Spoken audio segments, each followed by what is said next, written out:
Transferring wealth successfully starts with asking yourself questions that will give your family a better life now and for generations to come. In this podcast, financial professionals John and Michael from Copper Beech Financial Group guide you through eye-opening questions to help you discover the truth about your wealth. Now, on to the show. Hello and welcome to The Truth About Wealth with John and Michael Parise of Copper Beech Financial Group. Gentlemen, how are you? We're doing great, Eric. Doing good, Eric. How are you? I'm doing fantastic. I'm a new grandpa today. Congratulations. I'd heard rumor about being a new grandpa. And who's the lucky one? My youngest daughter had delivered a beautiful little girl this morning at 4 o'clock in the morning. Nice. Yeah, number 3 for the Parise claim. All right. Well, that's All exciting. girls. That's huge All news. girls. God bless them. Is it all girls? All girls, yeah. I have 2, and now another one just joined the fray. Oh man, that's exciting. That's always good news. What a blessing that is.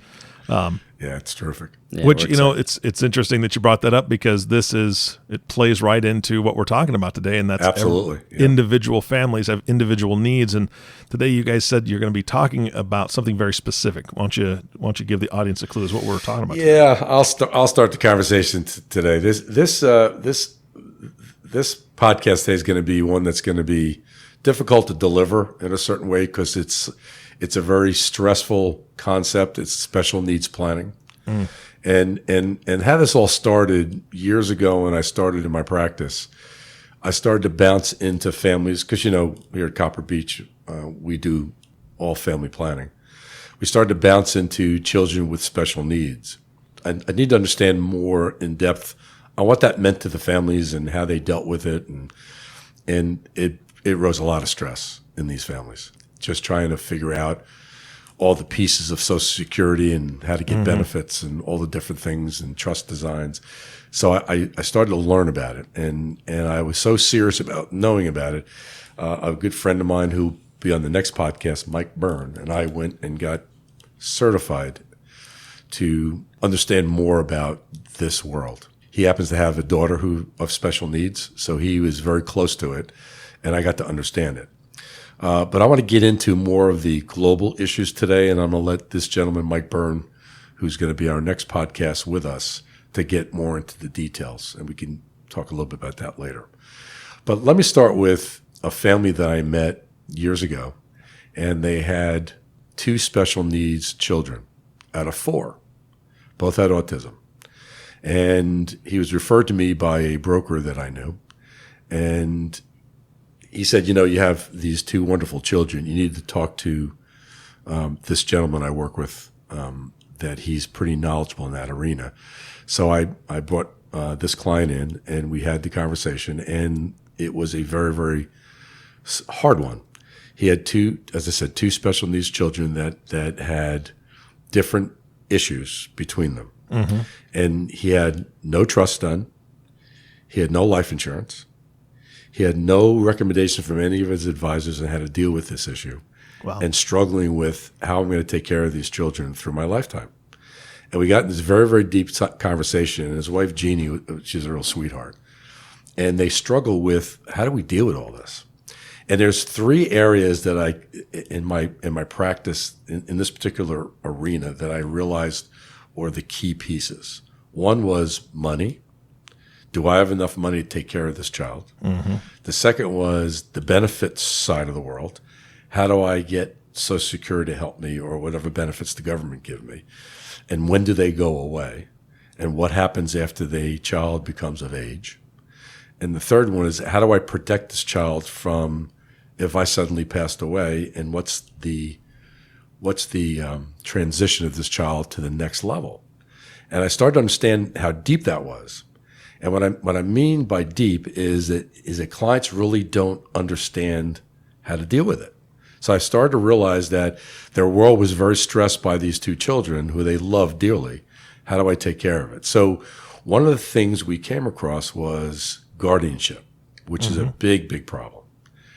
I'll give you an example, Eric. If you had a special needs child, and I'm assuming you and your wife would love that child deeply. Absolutely. And you suddenly passed away, what happens to that child?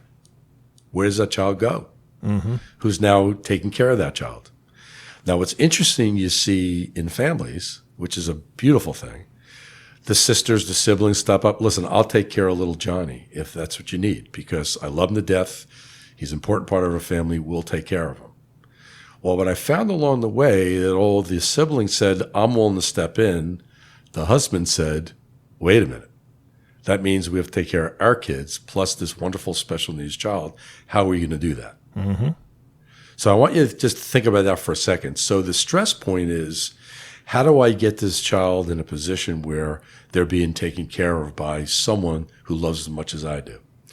Now, there's a lot of groups out there, and one of the groups I work with in Philadelphia called the Devereaux Foundation, they had a very unique process to take care of these children through residential communities and schools. But these families are not aware of, what do I do with these children? Something happens to me. So we used to spend a good hour or two each time we met talking about making sure these kids are taken care of. And how do I financially support them? And that's heart-wrenching. And all the estate planning changes when you have a special needs child. Yeah. So when you have this conversation, you come across these children in these families, it's a very, very difficult process to go through. And it's a long process. And it's tedious. And it's heart-wrenching. And one of the other areas we come across is no one knows this child better than I do. Mm-hmm. Now, I'll give you a story. I had a woman I worked with years ago. She had a child, special needs, and she had a lot of very different parts of how do I say? The child was high level autism, and different changes occurred in her life as she started to grow up, and this woman would put a book together to try to figure out, how do I manage this child? And one of the things we talked about is, I want you to imagine, Eric, I'll go back to you for a second. And you had a special needs child, and your wife delivered that child in the delivery room. And the nurses said, something's not right. Mm-hmm. And all of a sudden, the doctors come in, the specialists come in, and they find out that something's not right.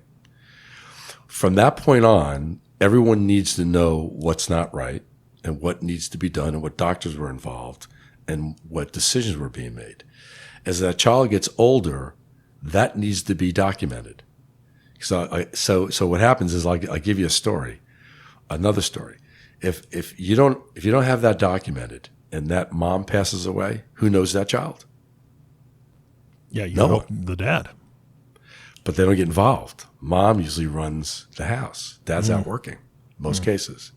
So even the dad, although he understood all the basics, didn't understand the challenges this child had, like camps they went to, friends they had, associations they felt they had to be involved with or wanted to be involved with. If that changes, how does that change that child? So what happens is, when you look at these families, someone's got to create a track about how to make sure people understand what's going on with this child. So we created a book. I call it the Book of Love, where we teach families, start documenting from the beginning everything that everyone seems to want to know about this child in case something happened to you. Mm-hmm. And we help build this book to track that. So God forbid something happens to mom, this book can be delivered to the next guardian and say, here's what works with this wonderful child, here's what doesn't work with this wonderful child. So when you get these, as you can see, in these conversations, it's hard because you struggle between all these family issues and people on the guardianship side, how it all is going to work. And most families we come across have no guide. They have no story to tell about this child. So I want to make sure that as I talk about this today, there's emotional components to this always that has to be addressed. It's just not the technical side. It's just not the trust side. It's all the technical guardianship issues. Who's going to take care of this child? Michael, I know that you looked into a bunch of this stuff as we work with families of special needs. What were your findings in some of the documents that you reviewed? Yeah, I had to do a little bit of research on this podcast. I don't have quite the history of working with special needs families as you do, Dad. But the one thing that was consistent to me in doing the research was really, and you alluded to this, was sort of all of the emotional parts of this of special needs planning that have to really be dealt with. And one thing that I know from working with our families and particularly the estate planning realm, there's a lot of emotion on that side and that design of that plan. But when you add now a special needs child or somebody that needs this extra care, that really can almost overwhelm a family to even start planning. And that's one consistent thing that I saw, which is oftentimes it's almost as if, although the need is greater to do this planning, there's almost it's almost more difficult to actually accomplish it. I wonder if you came across a lot. You mentioned guardianship as being a big component of this. Do you find that there's a lot of stalling of starting this plan? Yeah, and I'll give you an example. I worked with, at one time, 10 families that I started to work with way back when, and only one family implemented anything that we recommended. And the big stumbling block was the guardianship issue. That was the big stumbling block. Where does this child go? And it's hard. And for example, here where I live in New Jersey, when the child come of age and they can now stay in a residence that has some specialty with Social Security kind of watching over it, it's a 5-year backlog here in New Jersey. At least it used to be. Wow. I don't know what it is today, but a 5-year backlog getting one of these residential communities for these special needs children. So there's a challenge on understanding what can go wrong versus what could go right. And you have to really dig in deep and work with advisors that understand this side of the world, because it's very, very difficult. If you look at the autism rates right now, it used to be 1 out of 1,200. I don't know the exact numbers. Now it's 1 out of 30 that I read about. So there's a lot of families with children of autism that need to be taken care of someone along the line with either a Social Security benefit or a family guardianship or governance. So it really is a challenge. I was asked by the Devereaux Foundation to speak at a school in northern New Jersey. And I walked up and I went to the session. The room was packed with about 50 families, and they brought their children, their special needs children, to this meeting. And these families knew a lot, and they were very educated, but they're all pretty much in that same, what if this happens, what do I do, kind of scenario. And I gave this presentation for about an hour, and you could see families actually crying in the room, the things that we were talking about, because it resembles what they were challenged with their own kids. And it's amazing when you see these families. They're very close knit. They're all in the same boat together, but they all have the same issues. How do I address the what if scenarios with my children? Who's going to take care of these children? Do I have enough money to take care of these children? And that's where we started getting involved with these trust structures. Now, Michael will tell you there's 2 basic trusts that you can get involved with. One is a third-party trust. That means the trust could be set up by anybody for the benefit of that child. And they get funded with money. They could send checks to it. They can send gifts to it. But the trust is a supplemental trust on top of what they get from Social Security. And there's something called a D4A trust, which is a trust that if the child has money from a settlement or some kind of an inheritance, it goes into that trust and it doesn't eliminate him out of the Social Security world. But the 2 very different trusts, and again, I won't get into the weeds with them today, but I explained to these families at this meeting how these 2 trusts work. And they didn't really understand it because their legal folks, although were addressing it, they didn't explain it to them right. And they were all very confused of which trust they should establish. So you really dig deep in these families, and the heart-wrenching part is that they don't know enough to make these final decisions, and it's always about money. Yeah, I pulled up, just to sort of put this in perspective, I pulled up a document that was put together by MetLife, actually, and the title of it you could probably find on the internet. It's called Children and Adults with Special Needs and the Planning Gap, and this is sort of the second edition that I'm reading. It actually goes back a good number of years. This is 2011. But if you look at, I just pulled up randomly a page, the financial planning tasks that were completed. This is the survey that they did. And the highest number on here is 49%, and that's to identify a guardian.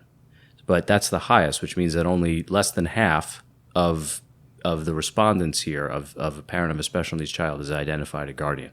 So that to me was very startling, but I think it illustrates what you were just talking about, that these are really challenging topics that families are going through. But I do think it illustrates the importance that there needs to be there needs to be a focus on this, and I do agree. I think that there has to be an advisor that is really helping with the family through this, and that's why we're bringing Mike on our next podcast, because he is one of those advisors that is really helping a lot of families. Again, he has his own family that he's gone through this with, but it's really, just that to me was a very startling statistic. Yeah, and back to the money side, I just wanted to make a statement that I heard from someone a while back. It said, taking care of a special need child is like sending your child to Harvard every year for the rest of their lives. That's the cost. If you think about that, how does a family survive with that? How does a family set up enough structure in their family planning to help this cost factor, especially if it goes to a sibling or goes to someone close to the family, which quite often it does? How do you supplement that with these children? Now, there's another case I worked with years ago. Actually, Michael has been working with this case about 20 years now, with Stephen. Stephen was 2.5 years old at the time and had an ear infection. Went to a doctor and they performed surgery and did something, and they caused all kinds of mental problems for Stephen, and he was totally disabled. I won't get into all the details, but it was not good. And they won a lawsuit against the hospital. Again, I'm going to get into the liability, but this is what happened to this particular client. And they got a settlement from the insurance company, and they got peace in a settlement structure, and they got peace that they got outright cash. So they hired me to manage the cash or the other part of the investments for the family. And it was so stressful for them to try to worry about all the things that Stephen needed. Now, Stephen has a normal life expectancy. He's now 24, and I met him when he was 2.5. And we manage these assets in a trust. Now, if you understand taxes, I think you already know we do, a lot of these trusts are not being managed properly in these trusts because trusts are heavily taxed. So I was working with a bank that I structured an annuity structure to shelter the income tax on these portfolios. And they didn't like my recommendation. For some reason, they didn't like annuities. But it was the best tax maneuver for them to shelter the tax on the earnings. And we went through that battle with the bank and finally won that battle because the client said to them, John's running our finances, pay attention to John. Well, to make a long story short, that account is a lot larger today. A dime of tax has never been paid on that account. And Steve is going to be well protected for the rest of his life and then some. And what's ever left in this trust goes to his sibling. I think he's got a brother and a sister, if I recall. So understanding the components of these structures is important. But now 20 years plus of working with this family, we meet him at least once a year, and we come in, we go through what's going on with Stephen, and he's doing great.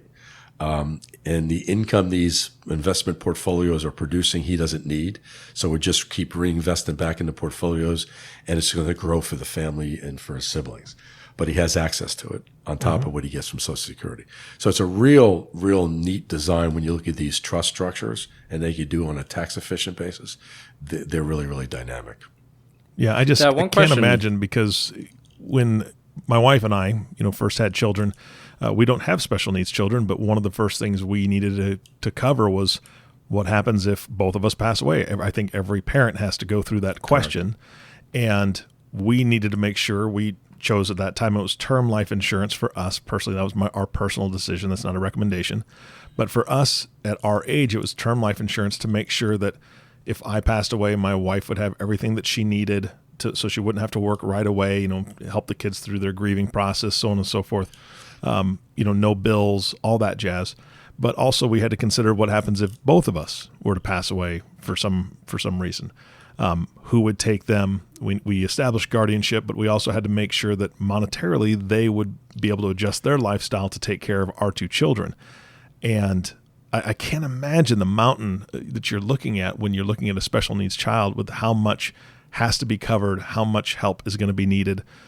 Even considering the natural or the biological children that aren't special needs, are are they going to be getting the attention that they need? Do I need to bring in somebody, depending on the severity of the special needs child, that's going to be doing some help, whether it's a nanny position, something like that would help alongside the parenting so that the parents have time to spend time with children that aren't special needs, because we know that special needs children need a ton of attention, a lot of help, depending on the severity of whatever disability they have. I can't imagine that process that you go through with these families to help them to kind of step through this maze that they have to go through. Well, that was the one question I was going to ask you, Dad. For those that are listening that are maybe dealing with all of these complexities, how do you, in the past, or where have families been successful or dealing with that to actually start the process? Because I imagine it's very overwhelming for them to even start, and they may be thinking that I've read some articles where people thought that, hey, I can't even have a specific trust because I don't have enough money, right? Which is not really the case. But how do you motivate families that are maybe going through that? Is it a counseling process? Is it just spending a lot of time? How where you've seen the families be successful, like Mike and Jeannie, how are they successful in starting that process?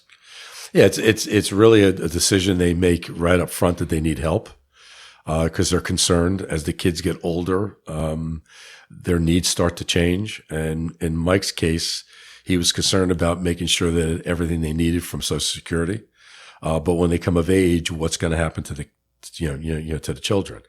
So the estate plan became a component of that. Now, to your point, Eric, he bought life insurance and put it in this special needs trust. That was going to be a beneficiary of that policy, because he knew that he was going to have to fund, because both his children pretty much going to have a normal life expectancy, same scenario. He wanted to make sure that he had secured enough money in this trust that it was going to be enough to take care of the kids. But something interesting happened along the way. When you understand Social Security, and I'll let Michael get in that next time we talk, but basically you can invalidate that benefit by receiving an inheritance from a family member. So let's assume rich Uncle Harry gave little Johnny $100,000 in his will because he knew little Johnny was disabled. Well, that came to little Johnny, and what Social Security would say was, well, wait a minute, we're giving you this benefit. We're going to stop giving you benefit. You have to pay that $100,000 down. We'll get you back into the system again. So it causes havoc when you don't have things structured. So we had our families we sent a letter to all the family members that were close and were going to do something for little Mikey in this particular case. And we sent a letter out to say, if you want to make a gift, if you want to put Mikey in your will, if you want to do something special for him, make sure you send it to the Special Needs Trust, not outright to little Mikey. Yeah. So we would send letters educating the family members that if they had intentions of giving little Johnny money, to make sure it was earmarked for this trust, so little Johnny, or in this case Michael, didn't touch it, because it affects your Social Security benefits. They can kick you out.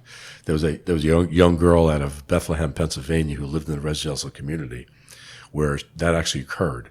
She inherited $250,000 from a grandfather. And they kicked her out of the residential community and would let her back in until she spent that down.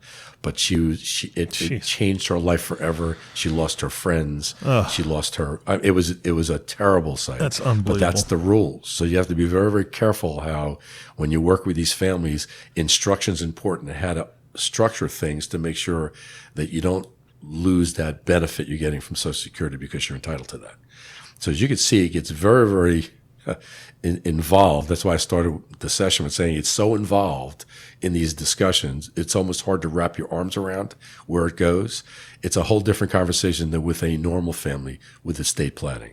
Or in your case, Eric, I have to buy life insurance to take care of my children. I mean, it's all the same, but it's just blown to a larger scale when you have a special needs child because of the cost of taking care of that child. Yeah, I mean, even that project, just the buying of the life insurance, that whole decision might be calculated one way depending on the family circumstance without a special needs child. But as you said a little earlier, Dad, it's like sending your child to Harvard every year. Yeah. Well, that might change the calculation a great deal. Yeah, so I think it's really important for anyone listening that is going through this challenge of special needs plan to really work with somebody that I think has expertise in that. which again is another reason why we're bringing Mike on for our next podcast, because we really wanted to have him sort of walk through some of the details and things that are important for families to think about.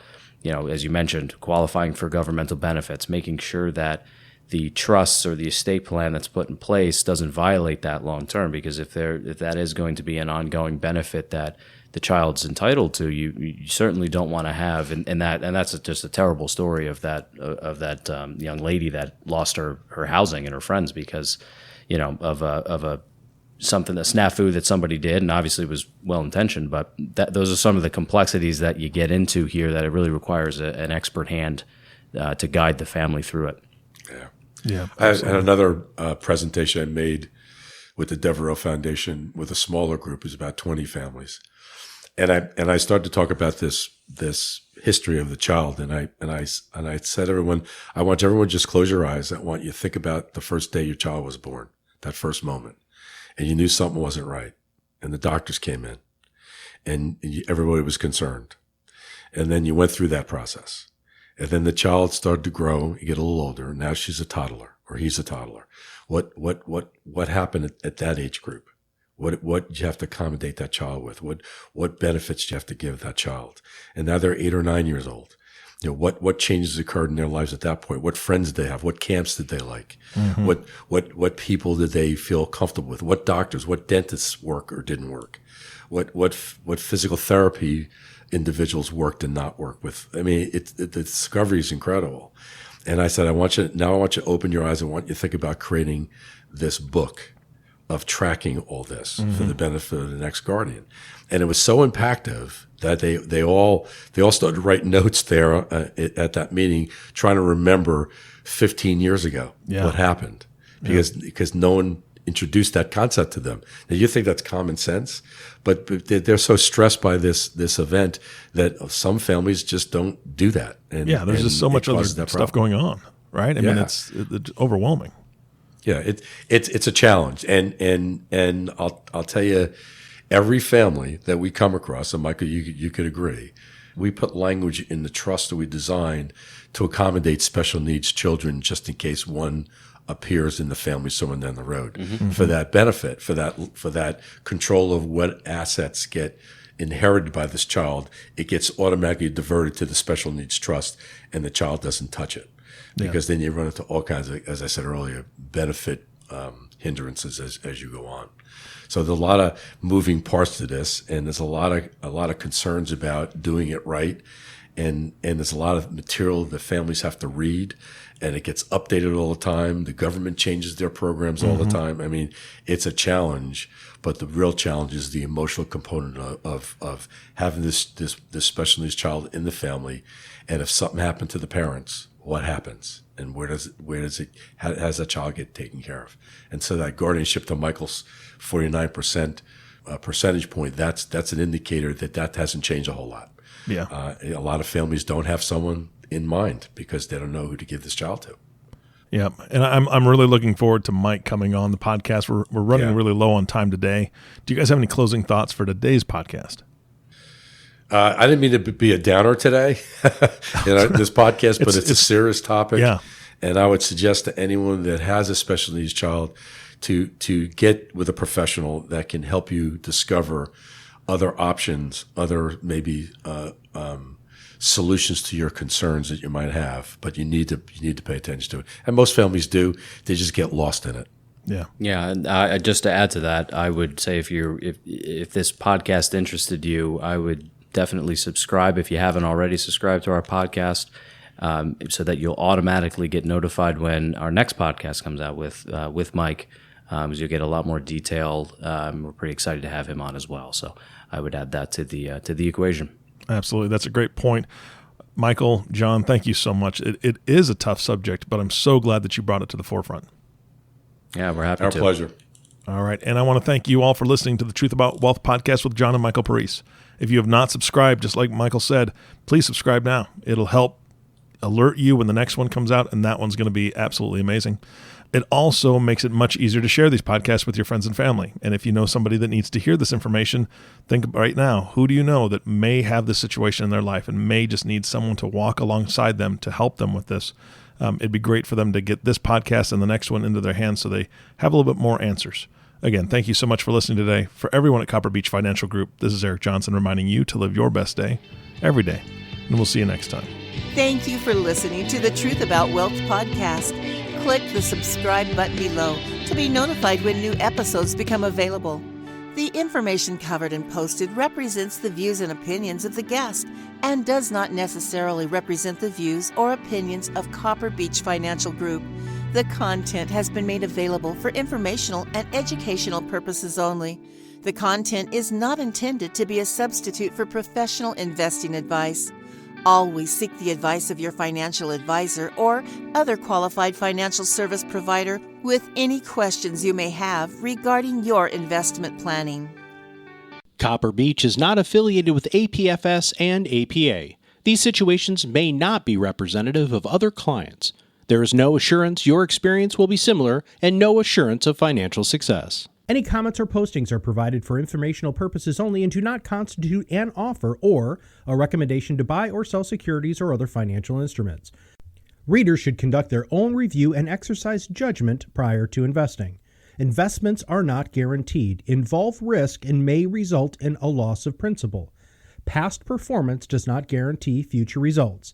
Investments are not suitable for all types of investors.